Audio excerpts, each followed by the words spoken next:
Welcome to Yellow Chair Collective, the podcast. My name is Helen Garcia, and today on the show we have Robyn Tamanaha, who is a licensed marriage and family therapist. In this conversation, therapist Robyn Tamanaha discusses her experience in working with OCD and bipolar disorder. She provides advice for individuals going into therapy and addresses the common misconceptions about OCD and bipolar.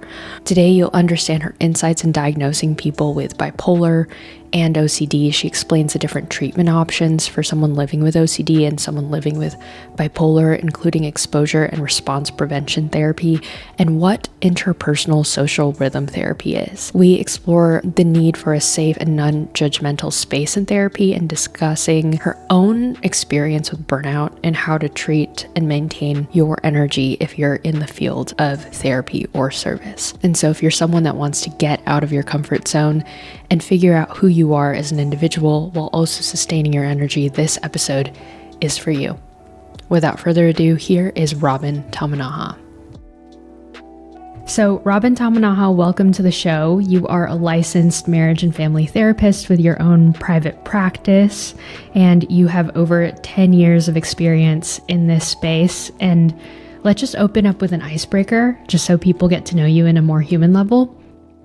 And then I want to get into the nitty-gritty of some mental health topics. But if you had a limitless budget, what would you buy right now? Probably properties in other countries. I think it'd be cool to have like some destination homes and have some place to go during vacations and being around other cultures. I think that'd be really fun. Where would you have property? Japan, Thailand, Mexico. Wherever. Mm-hmm. Yeah. Mm-hmm. I like that. I've never heard anyone say that. Usually people tell me they'd get their own house and then they'd have like a village or something, but I've never heard anyone say like I would have 3 or 4 different houses in different parts of the world. That's a new one. Yeah. Yeah, it's definitely like maybe a millennial, and if there's Gen Zers out there listening, like a dream, it's expensive, and I feel like that was something growing up. I'm like, oh yeah, when I get older, I'm going to have a house. And now it's like, oh my goodness, it's kind of hard, and so that's definitely something I'd love to do. And to be in different places too. Why not? I think that'd be cool. Yeah. Yeah, the interest rate for buying a house now is insane. It's like 7% interest in the state of California. So adulting is tougher than it used to be. That's for sure. Yeah, for sure. But for sure. Anyways, let's move into your experience as an LMFT. I know that your specialties are in OCD, bipolar, etc. And I kind of want to ask, for the individuals and families that you've seen, what's the biggest piece of advice that you would give someone going into therapy about how to stay open, any repercussions or hesitations people might have? I think one of the biggest things, and this is something I experience like on the clinician end, is, ask questions. I think with OCD and bipolar, people are sometimes in conflict on like, is this me? Is this the diagnosis? What can I expect? What does treatment look like? What does therapy look like with these, particular things that may be more chronic, So I always say like, ask the questions, so that, why not? And sometimes for people that's helpful in knowing, like, it makes them feel seen and it makes them feel like, okay, like what I'm experiencing is not unusual considering my diagnosis. But then also at the same time, like, go at your own pace. Like, everybody is different. Each client's different in the speed at which they go through sessions and therapy as a whole. So whatever feels right for you. And if there's anything that would help you feel more comfortable with therapy or with the therapist, maybe have a discussion about it. So then that way you can also feel emotionally safe in that space if there's anything that, could be talked through. Whenever I have a first session with a client, I'm asking a bunch of different questions. And one of the things I ask is, like, past experience with therapy. Is there anything that helps you feel like more comfortable or not, or anything you want like clarification on, to help you better understand, or me better understand you, so I think just talking in general, but I think the first thing is showing up, and that in itself can be a really hard step to even get to the point to be in therapy. I've heard some people tell me, I was thinking about this for 3 months, or I was looking for 3 months, so I think us as therapists too, really honoring their presence, because it took them a lot to get there too. So, yeah. I think that's so affirming for someone who might be listening to this and might be scared of going to therapy for the first time. And one of the things that really struck me about your response after doing this for more than a decade is how human you are when it comes to like the approach you're having with clients. And I guess like one of the things that immediately came to my mind is culturally OCD and bipolar is a really thrown around term in today's society. People will say like, oh, I'm so OCD about this. Or people will start to say like, are you bipolar? Because your mood is just up and down. And so can you unpack those two diagnoses for me? Like, what are the biggest and most common myths about OCD and bipolar? I'm sure we can get into it a lot, but I'd love to hear your perspective about what you hear more of as a therapist.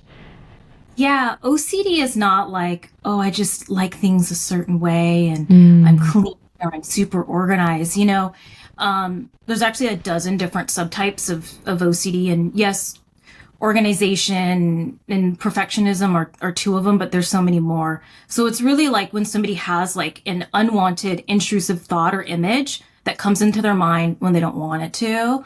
And then they're having to do some sort of behavior or mental action, and it's usually like some sort of reassurance or mental review in order to try to like alleviate those intrusive thoughts, to provide some sort of relief from it. Like, okay, I'm going to do these things, or I'm going to think these things. Okay, great. Now I feel okay for now, but it'll come back later. So it's like the thoughts plus the actions, and it really affects the person's life. Sometimes it affects their work, with adults, like how many times they're redoing things, rereading an email over and over before they send it, or their relationships, feeling like, I got to make sure we're doing this particular way. It can be overwhelming, so there's also some significant impairment. With bipolar disorder, there's multiple different types. The one people always think of is like bipolar 1, where they're like, like you said, the kind of, mood shifts and all that. But for bipolar 1, they actually don't need to experience depression. They just have to have an episode of mania, essentially, elation, irritability, feeling charged, staying up at night. What I see a lot in my private practice, in the private practice settings, is actually bipolar 2. So it's essentially they'll have like baby mania, hypomania, and long periods of depression. But although it's difficult to experience, it may not, like the diagnosis itself may not affect their life as much as somebody who's experiencing bipolar 1. With bipolar 2, sometimes it's actually helped them be quite successful, interestingly. Really? When they get that surge of energy, but then it takes on a life of its own, where they become like irritable and they're losing sleep and not eating and all these things. So people do throw around OCD and bipolar flippantly, I feel like, but for those that experience it, it's really distressful for OCD and bipolar. It can be very, very distressing. So yeah. Hopefully, did that answer the question? That did. I have so many more questions about that. I think specifically for someone who is living in American culture, because those terms are thrown around a lot, I've noticed that I've heard stories as a therapist that some people come in misdiagnosed with something completely different. And I'm curious about what your experience has been with that. Like, what do people typically think they have? And what are some patterns that you look for that might indicate that they have something else similar to OCD or bipolar? And I want to give this caveat of, this is not a replacement for mental health treatment. This is just us talking about it for client, education, not a replacement for mental health therapy. But go ahead, Robyn. So great question. OCD, it's commonly misdiagnosed as generalized anxiety disorder. Sometimes people are more focused on like the thoughts and just the general term of anxiety, but really it's actually, we're missing that compulsion piece being discussed sometimes. So they just think it's regular anxiety. Down to the specifics of it though, speaking of, what I said earlier, there's like multiple different types. Yeah. For example, like there's contamination OCD, and I think people usually think, oh, somebody that cleans a lot, and that may be the case. But sometimes it actually comes up centered around food and like eating certain foods or not eating certain foods or doing things a certain way with foods for themselves or others so that they don't get sick, somebody else doesn't get sick, somebody doesn't die. Like they don't want these things to happen. But there's a lot of behavior centered around food where sometimes they're misdiagnosed with an eating disorder. And it's not that they don't want to eat, they actually do. And a lot of the clients that I've had are big foodies and they love foods. And they're like, I'd love to have that pork, but it kind of freaks me out, And Wow. So that's another one is I'm kind of also assessing, is this, eating disorder or contamination OCD, right? Or eating disorder, it's more like body image and, maintaining a certain weight and all that. With bipolar disorder, I'm assessing a lot of things. I'm ruling out PTSD. That has happened where somebody thought, oh, like I'm just, really dysregulated. And it came out that they actually had an extensive trauma history and it was more that. That was for bipolar 1. Bipolar 2 commonly gets misdiagnosed as depression. And the reason is because usually they're coming in because of or during a depressive episode. And it's the depressive episode in bipolar 2 that is the impairing one. The hypomania, they're usually like, I'm good, getting all these things done. They feel great. That's not really what brings them into therapy. It's the depression piece. So that's happened where it's like actually, so whenever I get somebody that comes into my practice saying depression, I'm assessing for bipolar 2 as well. So it's still important to do a lot of like, rule outs, I feel like to really get a good picture and, ask a lot of clarifying questions. But I think definitely like meeting with a specialist, we kind of know which questions to focus on and kind of where to assess to rule out, is it this or is it that? So. That Robyn, this is so encouraging and entertaining to listen to because there are different types of OCD that I've recently learned about, like relationship OCD. The most common one is obviously the cleanliness types of OCD, but to have you educate on these types and nuances, I'm just really grateful because you have way more experience than I do. So to hear you teach me and to now teach the Yellow Chair audience about this is really helpful.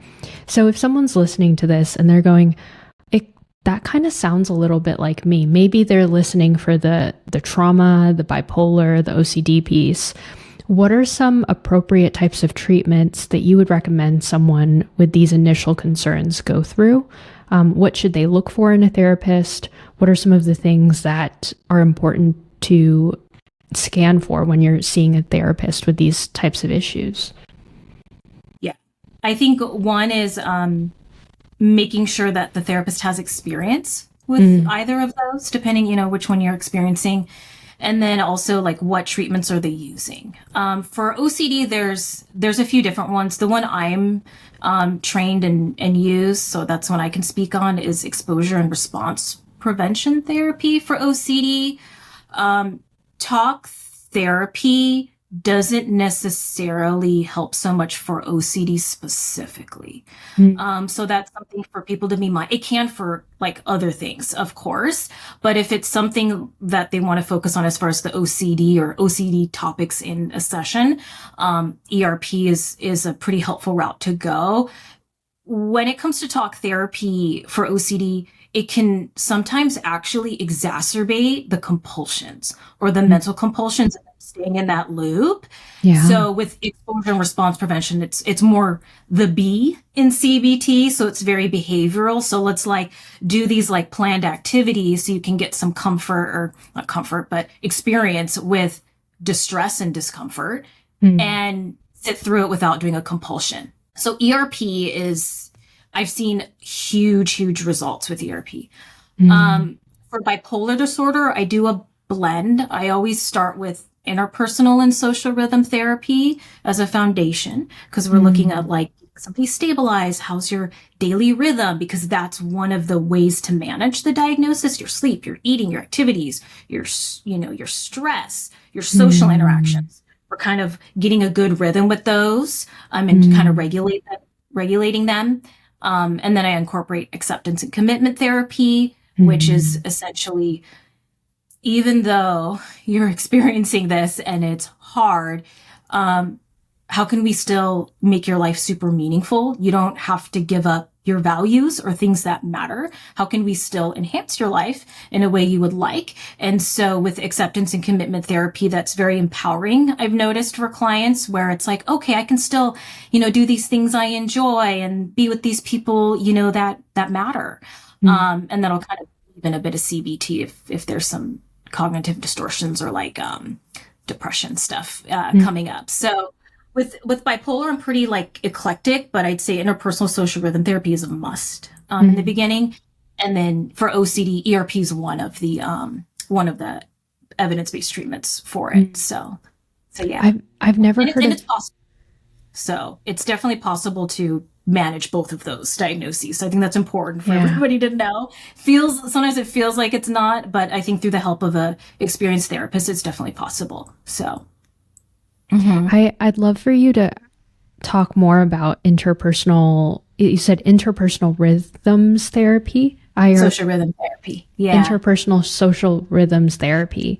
So how I'm understanding it is they have to have certain rhythms and habits in place so that they stress less, they sleep better.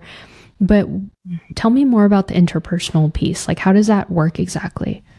Yeah. So the other component of that is getting a picture of their like family life, family relationships, and then also social relationships. Sometimes with bipolar disorder, the interpersonal type of conflicts and stress can add to like the stress vulnerability response, which sometimes can be a contributor to an episode. So with the interpersonal piece, I'm getting an idea of like their family history, their role, like how they felt about their role in the family, how it is now, what it was like for them. So it's very much usual therapy where we're getting to know them. And then also their current, social, interactions. Like, what does it look like? Are there supportive people? How do you feel about the people, in your life? What are you doing, socially, so it helps with that component. And then I'll weave in some like kind of social communication skills and all that. So definitely interpersonal, as it says, very much that they're interpersonal relationships. I see. Past and current. Yeah. I don't specialize in OCD or bipolar, so learning a lot of these is just super interesting to me. So you said something that I kind of want to zoom in on. You said that this is manageable. Like, this is something that we can work on together and we can manage. And do clients go in with a sense of despondency or discouragement when they do get the diagnosis whenever you talk to them about it? It's gone both ways. Okay. There have been some for bipolar and OCD where it was like, finally, I have a name for this. Finally, there's something that helps me make sense of everything I've experienced. But then there's also sometimes times or with some clients where feeling bad about it, so I'm definitely spending a lot of time processing, how they feel about their identity now, because it's not all of them. It's one piece of them, but it doesn't encompass everything. So very much like the recovery model when we think of therapy, as opposed to like the medical model. This is you, this is your label. That's usually sometimes what they're feeling. So I've seen it both ways. So if it does sway the way where they're like not feeling so hot about themselves, really having some shame with bipolar disorder, when they reflect sometimes back on previous mania or hypomanic episodes, sometimes there's some shame and sometimes traumas and maybe what they had experienced during that period. So I just make sure to spend some time really, really processing, it with them. So it happens though. Yeah. What Mhm. you said earlier that sometimes when you're assessing for PTSD, sometimes bipolar is also something that you consider and something that you try to rule out. If someone does have an extensive trauma history, how do you know whether or not someone does have PTSD or bipolar? What's the distinction there? Yeah, bipolar disorder is episodic, Okay. right? So what I'll do is and it's starting at the intake and then future sessions. I'm getting a timeline of like their episodes essentially, or when they feel like they've experienced symptoms, what was going on around that time. Sometimes it's a time of year too. It's interesting how the episodes arise, Wow. or the things that trigger them. And it's sometimes based on like lifestyle, or sometimes some of them have like family history, too. Not always. It's not always indicative, but sometimes they have that, as opposed to like PTSD, there's like this identifiable, at least one trauma, and they're being triggered because of reminders of that. And that is like what's influencing their behaviors or what is difficult in their daily life. So one's episodic, and then one's more like there's an identifiable event, essentially. So yeah. So sometimes it can take a Wow. little bit of, which is why I do a Yeah. really long intake. I do a 90-minute intake assessment. That first appointment's Wow. long. Just because I'm trying to get a good holistic overview to start with, Yeah. and asking a lot of questions, and they answer as much as they feel comfortable too. So yeah. Yeah. I want to kind of move on because one of the things that you said on your website was a lot of clients come to you wanting to take control of their struggles.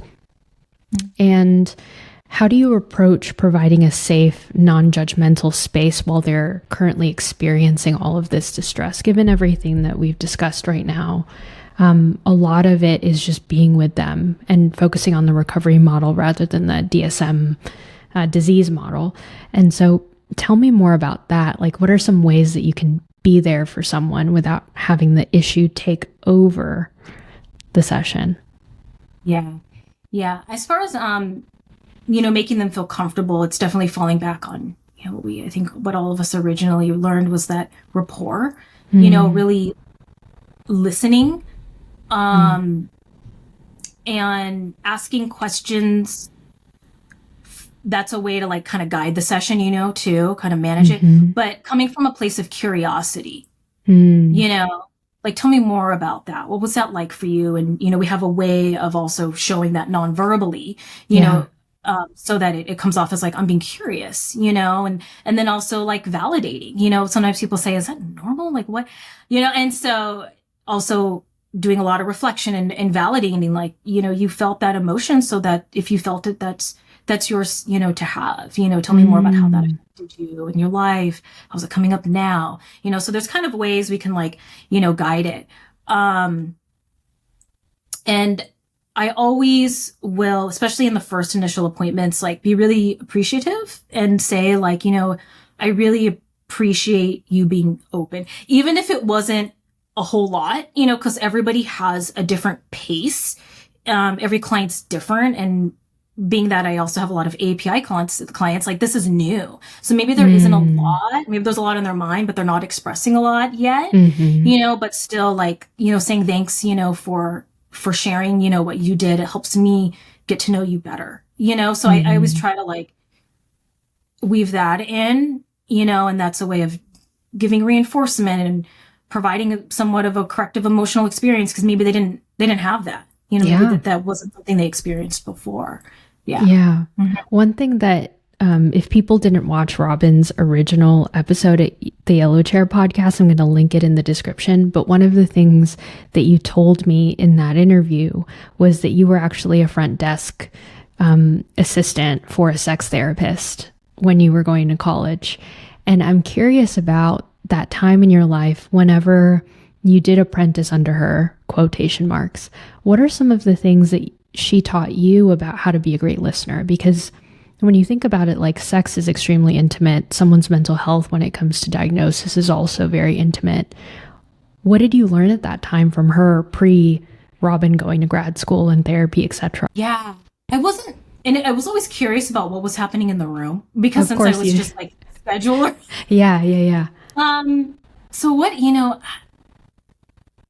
I just remember her being super excited Really? and like, yeah, coming in to the office and then I'd see her go on her lunch and you could just tell she enjoyed it, Wow. and I think that was like a huge thing for me in general. It's important to really enjoy what you're doing. And I think that's one of the things that made me curious, aside from like, this is fascinating that people are sharing all these things, to somebody, was that she just loved it, Wow. and I think she got energized from being at work. I got to see firsthand somebody who was super passionate, about it. I know she loved learning. She do speakings and newsletters, and I helped her compose those, Wow. So it was just, it was really, really neat. I think though, I learned from her, but then also from the people that called in. Yeah. Like, this was old school, very long time ago. No, but people were calling in for a survey. I was answering the phone, or calling them back if they left a voicemail. Very vintage. And very vintage. Yeah.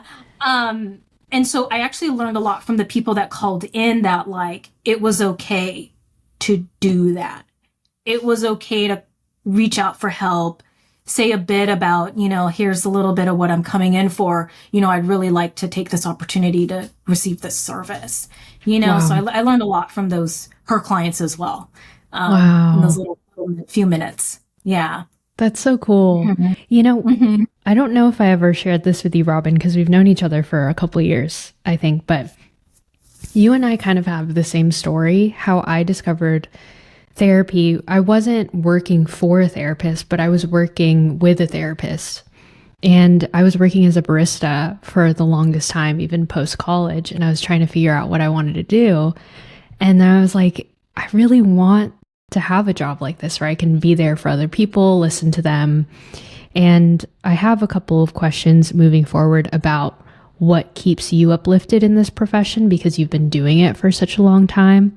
But I find your story so refreshing because it's a constant discovery of what you want to do and how you want to approach things. And based on your background, even like you have a podcast called Open Mind Night, like you have books between sessions, you're just so interested and curious about the world. But as a therapist, you and I both know that sometimes this type of work can take a toll on our souls and our mental health. And I'm curious about someone who does this for a living, how do you continue to keep the energy up? Because if people are watching via audio, Robyn has a lot of energy. And so like, tell me more about some of the things that you do to sustain this for a long time. Yeah. Both personal and professional. I think professionally, this was of more recently, like the past year and a half, I actually started an API clinical consultation group. Really? Yeah, because I did it. I had a hard time. I've been in consultation groups, but I know there's some uniqueness as far as like being an API therapist and then working with API clients that I was kind of having a hard time getting my needs met. And so I was like, well, I'll just start it. That's how I am sometimes. I'm like, I don't see it. That's awesome. Very entrepreneur of you. And so it was something that I felt like would be helpful for me. And so I created a group. So we meet virtually once a month and all over the United States. Wow. Located in different areas. And that's been a huge professional support as far as, talking about burnout, talking about countertransference, talking about clinical stuff, because we have different degrees and orientation. So it's kind of cool just coming together so that that's helpful. And then personally, I mean, I work predominantly from home now. I have some in-person clients, but it's very few given the way things have gone, with post-pandemic and virtual therapy, which is fine. So I have to really make sure to like get away from this desk. I have friends that are therapists, but I have friends who are not therapists. And that helps me get out of my therapist brain. Yes. And just talk about other things. Yeah. So really, making sure that I'm being mindful of that, having really great supportive people in my life, like, my boyfriend, who's hilarious, like makes me laugh all the time, He's not a therapist, I'm assuming. He's not. No, Great. Even better. He's not. Yeah. So, making sure that even my personal life is balanced. Yeah. Yeah. And the people that, I have some great people. So yeah. That's so good. Did that take you a while to figure out? Because you started your career pretty young, like in your mid-20s, I think, right? Like late-ish. So 20s, yeah. What were some iterations? What did you think self-care was when you first started in your career? And how has it evolved as you've continued to practice therapy? In the beginning, it was non-existent. Really? I very much high achiever, go, laser focused on profession. I didn't think about personal life. So I didn't really have much of it. I was so focused on getting hours and licensure, and I was commuting from Orange County to LA County with the agency I was working at. And it was literally nothing. It did not cross my mind. Really? So it actually wasn't until a little bit before I started my private practice in 2018, where I was really like, okay, I'm feeling the toll this has taken and what I've done as far as really running myself, like kind of through the ground. And it was all driven by passion, Yeah. So I had to do a lot of work on having a balanced life. And I think private practice helped me do that, because I realized when I started my private practice, I was kind of functioning as if I wasn't in private practice. I'm like, why am I here today? Why am I sitting in front of this desk when I don't have a client right now? So I really had to do a lot of work on, like, maybe I should just not come here right now. And what am I doing? So yeah, it was non-existent. And then so over time, I've become more like doing more check-ins, really being in tune, with how I'm feeling, what feels right for me, in that moment, and how I'm going to compose my schedule in private practice. That's gone through a lot of revisions, based off of having a balanced life. And so, and I think the pandemic also really helped that. It really helped me clarify, like, what really matters. Yeah. Yeah. What does really matter, and how did you figure that out? Was it silence? Was it reflection? Was it reading? All of it? Like, what's Robyn's process? I had to do a lot of pauses, like forced pauses and reflections. I had to literally get myself to kind of stop. Thinking about work or business, and I think that when you're in business, you can think all day long about what to do and things to do. So really making sure to pause, schedule other things, plan other things in my life. And it's become more and more where I really want to have just like I have a great private practice, I really want to have a great personal life. So it's kind of become more natural to where it's like, I think like my work week has gotten a little shorter because, I want to spend time with the people I have in my personal life. Yeah. So I think as long as I give attention to it and I hold space for that for myself, it became more and more clear, I feel like. Yeah. Yeah. Hold on. I'm going to pause for the fire truck going by. It's a moving truck. Somebody's moving. I can't hear your moving truck, but it's pretty loud. There's a moving truck outside me too. Yeah. Oh yeah. There's so it's raining right now in Los Angeles for the next 3 days. And one of the things, so I didn't drive today, but yesterday when I drove, there was like a huge accident on the 118/5 freeway where a huge family there were like small kids outside of the car waiting, and like someone had to get pulled out by the fire truck. So it's really dangerous driving at this time in LA because people are just reckless. But I'm waiting for it to make its way here. Yeah, I heard it's coming next week to y'all, but right now it's not so. So one of the things that I know about you is that you created 2 different podcasts, Books Between Sessions and Open Mind Night. You're just very much so like an executor. Whenever you want to do something, you just like go for it. But like, yeah, what were you going to say about that? I was like, that going back to earlier when I was like so laser focused, I do have a course of that still. Yeah. I wanted to ask about that because we were just talking about burnout. We talked about focus. Like you did everything that culture wanted you to do. You were ambitious. You had a one-track mind. If you could go back to late 20s version of you, would you have done anything different? And if so, what? I think I probably would have given more time and space for my personal life. I think there were things because I was so focused that I opted out of. Like what? I was definitely that person that didn't use vacation time, or didn't even think about it, like forgot it was there. So that's so relatable. Maybe there was times when I was like late to things like family gatherings or where is this wedding or, things that truly matter. These things that like, I don't think I'll be able to get back, like certain experiences. So I think that's one thing is I wish I had spent more time in my personal life, a little bit more, but I think I would still hold the drive that I had, being driven and focused, because it did help me get to where I am. And it taught me a lot too.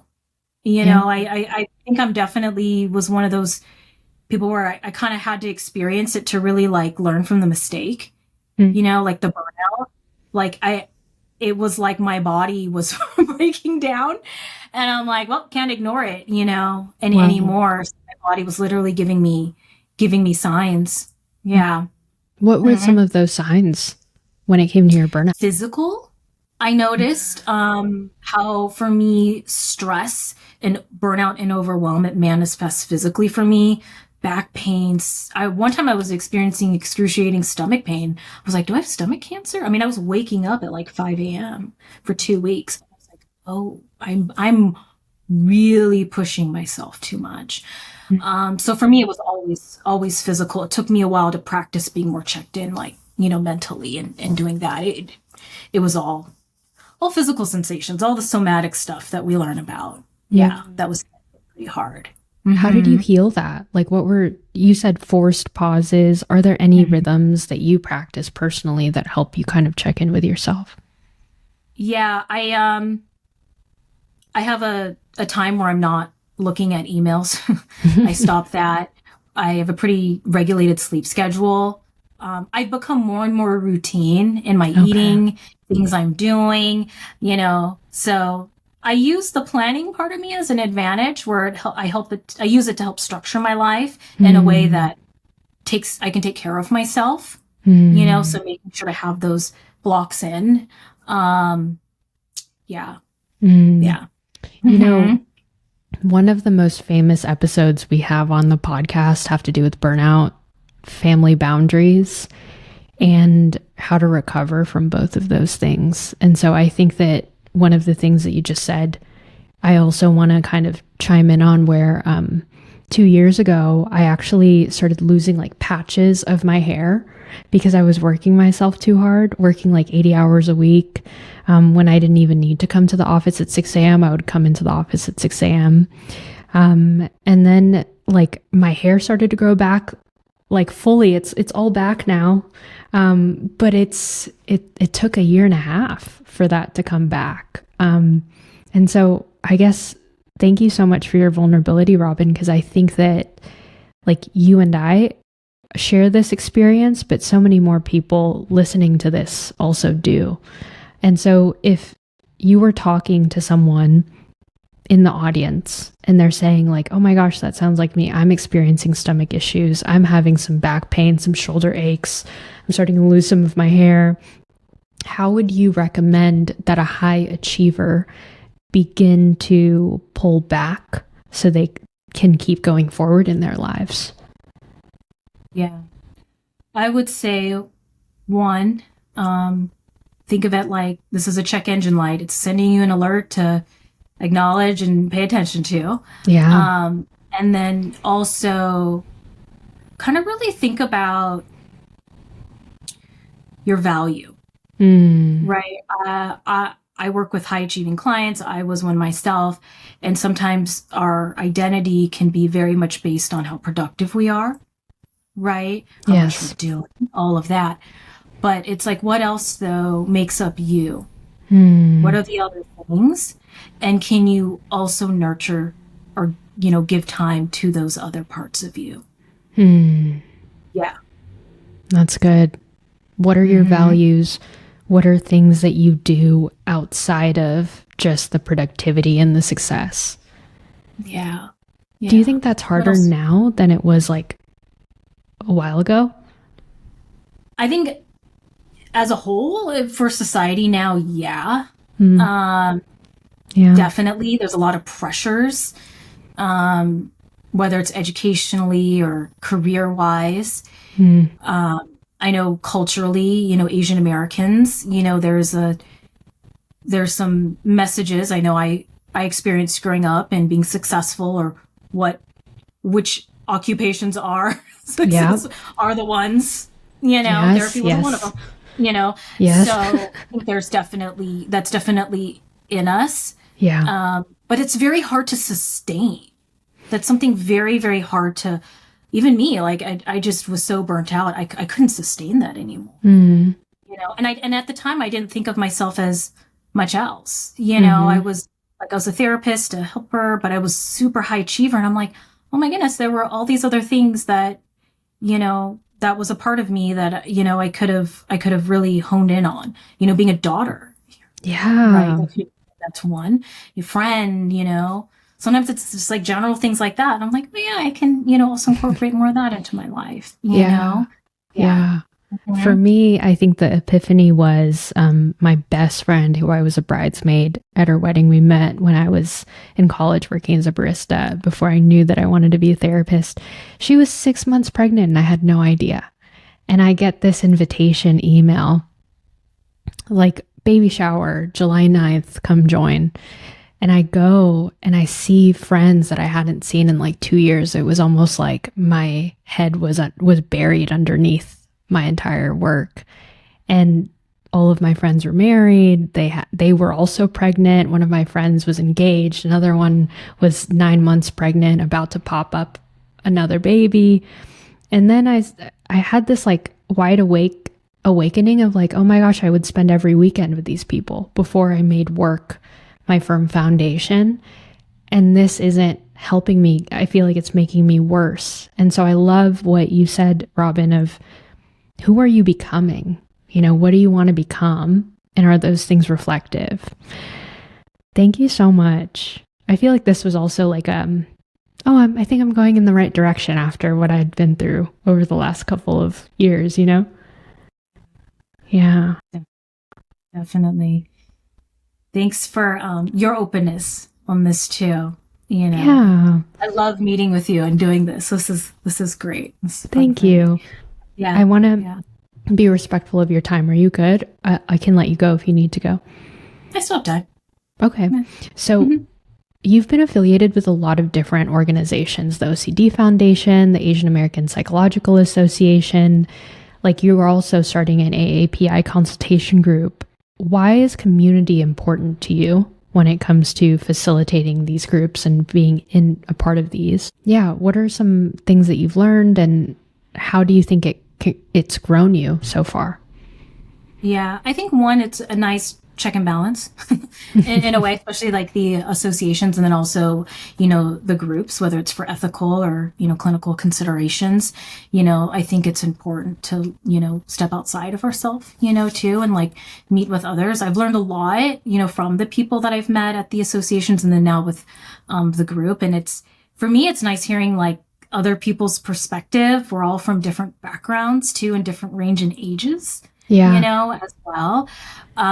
So community was one of the values that came up during the pandemic. We're so isolated. And then being in private practice is kind of isolating in itself, in some ways, or sometimes being a therapist can feel isolating in some ways, so connection is super, super important. And for me, it's been helpful, and to the point where now it's just fun. I always get super excited when I meet a fellow API therapist. Yeah. Do like it's just, I don't know. It's just, it's something that it's definitely helpful. But it's also something that I really just run with. Like, and it's funny because people wouldn't guess this, but I'm actually like very much an introvert. Nobody would ever. But I am just kind of a homebody sometimes and kind of quiet, So I've had to kind of push myself and, in meeting others, and being vocal and using my voice which wasn't something I was necessarily raised to do, especially as an Asian woman, So, but it's super important to do. And I found it helpful, honestly. So, yeah. That's so good. I'm also an introvert, but when I tell people that, they get surprised as well. But I think there are introverts that are just good at conversation, So I found it important. I don't know if I shared this with you. I don't think I have, but I interviewed Dr. Christine Ketapon, who's like the president of the Asian American Psychological Association recently. And she said the same thing to me, that community is extremely important for accountability, because as therapists, there's so many opportunities for growth. But because this profession is so individualized, it can be hard to go outside of yourself. Yeah. That is very true. Yeah, yes. That is really, really true. Yeah. How have you managed to like develop such a brave muscle, if you can say that? Or maybe another way to say this is a proclivity to take on new challenges and new risks, because it can be so easy to just stay stuck in the routine and just be a homebody and not take on new challenges. Yeah. I mean, I think for one, like at least from like a business perspective, it's something that we kind of do, is stepping outside of your comfort zone a little bit to be seen. So at first for me, it felt very forced, but it was something that would help, as far as like networking, and getting out there. Because my training was LA County, right? But I'm from Orange County and my private practice is in Orange County. So I didn't know anybody here professionally. So I literally started from scratch. But I'm also very much like, I'll just kind of go for things, I'll at least try something once, or like, let's see how it goes. And then also, going back to earlier, one of the diagnoses I treat is OCD, and we do ERP, and ERP is doing exposures. So doing things that feel uncomfortable and scary, but doing it because you could probably get through it. And over time, it will become less and less uncomfortable through habituation, essentially. And so I very much am doing that same thing, like I think as a therapist, I want to also do things that I'm saying, like having clients do. Like, I think one of the biggest thing for me was like getting to this point where it's like what I'm talking with my clients about, or at least, ways of doing things or practicing things that may be helpful. I'm also doing those same things myself, and when I get, and I feel like I've kind of gotten to the point where they are aligned, So yeah, I'm doing exposures on myself, essentially. And it's so been good. helpful. And it doesn't feel as blame. Okay. Love it. I want to be respectful of your time, because after this, we would have gone over an hour. So I want to ask you one last question. And this is a hypothetical one. I'm assuming it's going to be fun, but I'll leave that up to you for interpretation. But let's say that you're at the end of your life and you've accomplished everything there is to accomplish, and you are just leaving behind one thing. So I got this from the School of Greatness podcast. I don't know if you've listened to it, but he essentially challenges his guests to think about the end of their life, and you only have 3 lessons that you can impart. All of the therapy wisdom is gone. You can't like leave any of that behind. The podcast is gone, but you do have this one piece of paper. and your future kids are asking you to write down 3 lessons, what would those 3 lessons be? One, even though it feels hard now, it may not feel so hard later. You'll probably get through it. Make sure to have fun. I think it was like Dr. Seuss or something's quote where it was like, don't get so busy making a living that you forget to make a life. Wow. That's good. Yeah. I'm going to write that down. Mm-hmm. Don't be so obsessed with making a living. Like, don't get so busy making a living that you forget to make a life. Don't get so busy making a living that you forget to make a life. That's so good. Yeah, I think it was something like this. Yeah. I used to have it somewhere, Robyn. Interestingly. I used to have it up somewhere. Yeah. Oh, yeah? I should have that up. I'll buy a poster and then hang it on my wall. But I want to acknowledge you, Robyn, for your vulnerability today, for sharing all the knowledge that you've accumulated for the last decade, and for showing up as yourself always. Like, I always love talking to you because I learn something new every single time I do. But thank you so much for being on the show. And I look forward to many more. So yes. Yeah. Thank you so much for having me. I'm always up for coming back. I really enjoy chatting with you too. This is great. It's fun for me. And I love that you're doing this, and the Yellow Chair Collective is doing this as well. It's important for us as API, to talk about these things, and maybe somebody will, feel seen, heard, or not feel so alone, Yeah, I hope so too. We'll send those positive energies and messages out into this episode. So thanks, Robyn. Yeah. If you enjoy mental health education like this, please don't forget to subscribe. The quality of these episodes do get better with more subscribership, and it helps spread the word of our message, helping Asian Americans better their own mental health treatment and possibly get access to mental health treatment. And so I'll see you next Friday, and thank you for subscribing and liking the show.